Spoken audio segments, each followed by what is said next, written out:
участники нашего мероприятия, посвященные ко дню памяти Чингиза Тореқуловича Айтматова. Сегодня мы собрались, чтобы вспомнить великого писателя, нашего современника Чингиза Айтматова. А начать мы хотим со слов Чингиза Тореқуловича Айтматова. Я открываю настежь окна. В комнату вливается поток свежего воздуха. В яснеющем голубоватом сумерке я всматриваюсь в этюды и наброски начатой мною картины. Их много. Я много раз начинал заново. Но о картине в целом судить пока еще рано. Я не нашел своего главного, того, что приходит мне неотвратимо, с такой нарастающей ясностью и необъяснимым, неуловимым звучанием в душе, как эти летние зори. Новое задание у нас — знание биографии писателя. Вопрос-ответ. Я капитан команды «Белый пароход» Джейшембеков Ахтан, ученик 9 А класса.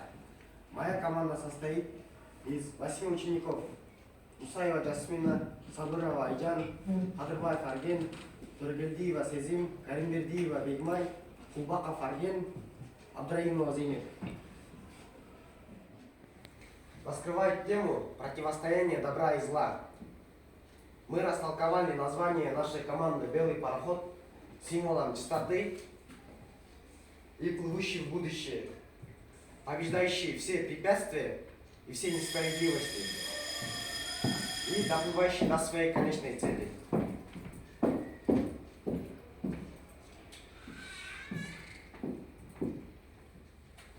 Девиз. Сегодня девиз команды. Наш девиз всегда таков: больше дела, меньше слов. Погромче, ребята, смелее. Я капитан команды «Материнское поле», ученик 9 А класса Сарбарышев Илья. Моя команда состоит из 8 учеников: Таркулова Бегай, Раимов Манас, Туратбеков Бердыбек, Улангызы Мадина, Тулаганова Айгуль, Ахмединова Адинай. Мы назвали нашу команду «Материнское поле». Материнское поле – волнующее повествование о судьбе простой киргизской женщины, о великой ее силе, поборовшей все несчастья, которые выпали на ее долю. Старая женщина, мать, она потеряла на войне мужа и сыновей. Сама была тяжело ранена бандитами, но не пала духом, осталась человеком с большой душой. Мы восхищаемся ее доброте, восхищаемся ее великой силе, восхищаемся ее человечности. Она не пала духом, преодолела все препятствия в жизни и показала свою стойкость.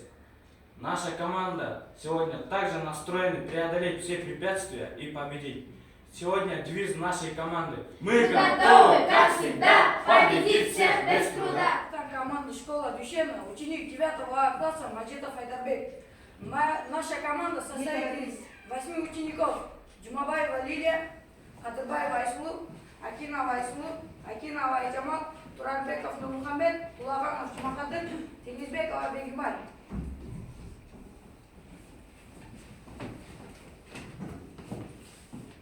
Мы назвали свою команду «Школа Душевная» в честь произведения великого кыргызского писателя Чингиза Айтматова, первый учитель. Мы вдохновились этим произведением из ничего, имея только огромное желание и вера, что дело его не напрасно. Главный герой, молодой Дюшен, не только построил школу, но и перестроил, сдвинул с места огромные глыбы невежества в умах и сердцах людей. У Дюшена и его учеников есть сила воли, дружба, благородство. И мы всегда будем брать с них пример. У нас есть сила, дружба и целеустремленность к победе. сегодня своим трудом и честь. Наша команда сегодня своим трудом победит эту викторину. В честь Дюшена и его учеников. Наш девиз – трудить, учиться, учиться и трудиться. Третье задание – театральная сценка от 3 команд. Буржуазии! Ах ты, потряс, ах ты, стервя! Вот вернешься ты домой, уши оторву! Эй, опять на свою дурацкую гору залезь!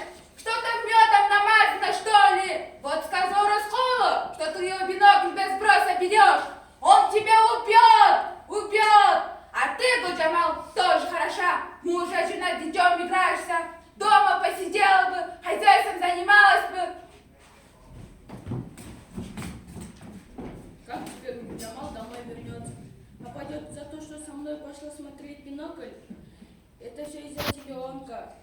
И ты, бинокль, тоже виноват. Зачем меня зовешь на озеро смотреть?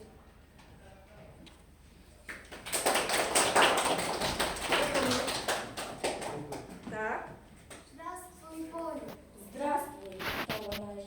Ты пришла и еще постарела, совсем седая, с посошком. Да, стареешь. Прошел еще 1 год. И у тебя более. Еще одна жатва. Сегодня день поминовения. Знаю, жду тебя, Толонай, но ты в этот раз пришла одна. Как видишь, опять одна. Значит, ты ему ничего еще не рассказала, Толонай? Нет, не посмела. Думаешь, никто никогда не расскажет ему об этом? Думаешь, не обмолвится никто ненароком? Нет, почему же? Рано или поздно ему станет все известно. Ведь он уже подрос. Теперь он может узнать и от других. Но для меня он еще дитя. И боюсь начать разговор. Однако человек должен знать правду, Толонай. Понимаю. Только как ему сказать? Ведь то, что знаю я, то, что знаешь ты, поле мое родимое. То, что знает все, не знает только он один. А когда узнает то, что подумает он, как посмотрит на былое, дойдет ли разумом и сердце до правды. Мальчишка ведь еще, вот и думаю, как быть, как сделать, чтобы не повернулся он к жизни спиной, а всегда прямо смотрел ей в глаза. Что случилось, мама? Ничего не случилось. Ты говоришь неправду, мама. Он убежал на фронт, никому ничего не сказав. Глупый мальчишка, ему 18 нет, ушел матери, ничего не сказав. Мальчик мой, как ты мог бросить свою мать? Как ты мог бросить свою мать? Как Мама, ты мог? не надо. Я проклинаю войну. Мама, пожалуйста, Будь не проклята война. Успокойтесь. Я проклинаю Мама, тех, кто не начал, а не Мама, убили не моего мужа. Я проклинаю войну. Будь Мама. проклята война.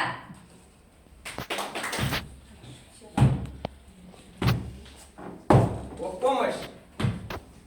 Здравствуй, хозяйка. Вот, сегодня начнем занятия в школе. Сколько лет вашей дочери? Алтынай, сколько тебе лет? А зачем тебе знать? Все равно в школу не пойду. Чего уже развесила? Тут уже детей в школу не отправлять. Не только что сирот. Ты что говоришь? Она же не виновата, что она сирота. Если она тебе не нужна, нам нужна советские власти. Откуда ты взялся, такой начальник? Да он мне этот дармоед нужен лучше, чем родной матери. Кто? Кто ее кормит? Я или ты, сын бродяги? Есть закон. А мне наплевать на него. Ты здесь свою бумажку не размахивай. У меня есть свой закон. И ты мне не указывай. Закон для всех один. А раз не подчинитесь, то и укажем. Ах, как ты меня испугал! Вот, насобирал себе селовая рава. Ой, гони своим конечными, понятно? А в моем доме я хозяйка. Баба, пока я жив, в этом доме я хозяин. И не болтай. А ты, если хочешь учить девчонку, забирай ее. Ну или сделай из нее бешбармак. Но валите из моего двора.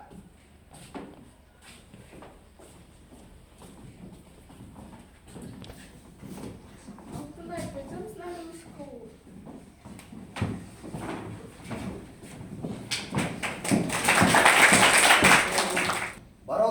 трудно до конца. И я не могу служить примером, но люди есть, и есть сердца. И пусть моральные калеки твердят, что все судьбы рабы. Поверишь ли, как это было, как, не ударив грязь лицом, простой мальчишка из Аила стал человечем, душ творцом. Он суд 3 разных поколений заставил голову склонить. Он рядом с нами просто гений. Живет, творит и учит жить. Есть люди, звездами сияют, не греет их слепящий свет. А есть кометой пролетают и сеют страх, тепла же нет. Лишь тот, имеющий призвание, на мир не взглянет с высоты, кто пустит сквозь себя страдания, как ток высокой чистоты. Лишь тот, кто душу разрывает, любой стопой своей живет, кто на страницах умирает и топит ненависть и льет. Есть светляки, их свет не ясен, их жизнь, мгновение, смех шута, а есть их свет могуч, прекрасен, в нем сострадание, доброта. Тот, кто стучит сердца набатом, 3